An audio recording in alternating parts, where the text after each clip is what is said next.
vient sous l'empire d'un règlement très célèbre qui ne tient pas forcément à établir. Il y a une révision constitutionnelle au Mali, il y a 3 étapes. Il y a d'abord l'étape projet ou proposition. Ça, c'est la première étape. Une fois que le projet est fait, il faut que le gouvernement et l'Assemblée se mettent d'accord sur un même texte. Donc ça, c'est la loi constitutionnelle qui est adoptée à une majorité qualifiée. Qui dit Assemblée dit d'abord peuple. C'est évident parce que vous êtes tous représentés à l'Assemblée. Et ça ne suffit pas. Après ces 2 étapes, maintenant, on va au référendum. On va demander à la population, voilà, l'exécutif et le législatif se sont mis d'accord sur ce texte. Est-ce que ça vous convient? Moi, je ne sais pas, il n'y a pas de système plus inclusif que ça dans le monde. Ça veut dire que tout le monde est consulté et le dernier mot revient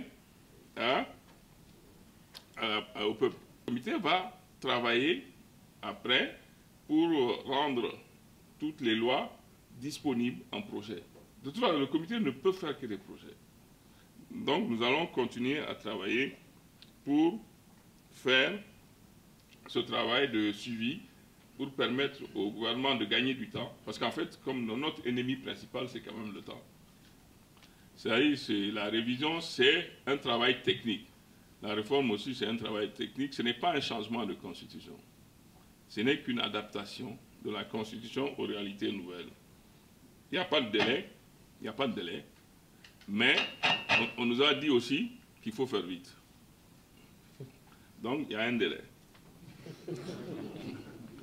Déjà, dans la Constitution actuelle, il y a un article qui gère les circonstances exceptionnelles. Ce n'est pas nouveau. Mais ces circonstances exceptionnelles n'intégraient pas le terrorisme.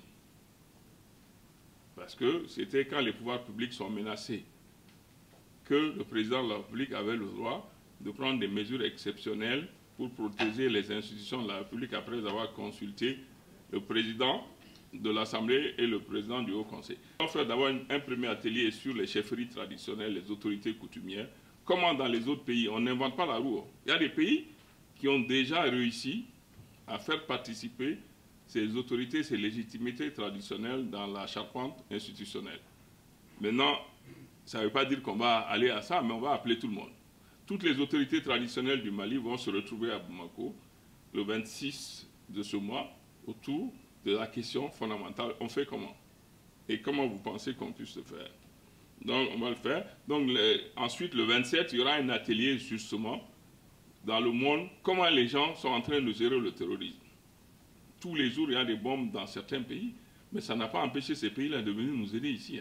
S'ils avaient dit qu'ils allaient régler leurs problèmes, avant de venir, c'était compliqué. Donc nous aussi, on ne peut pas attendre toujours que les mesures viennent de l'extérieur. On va réfléchir. Le rôle de l'Assemblée se limite à proroger 5 interventions.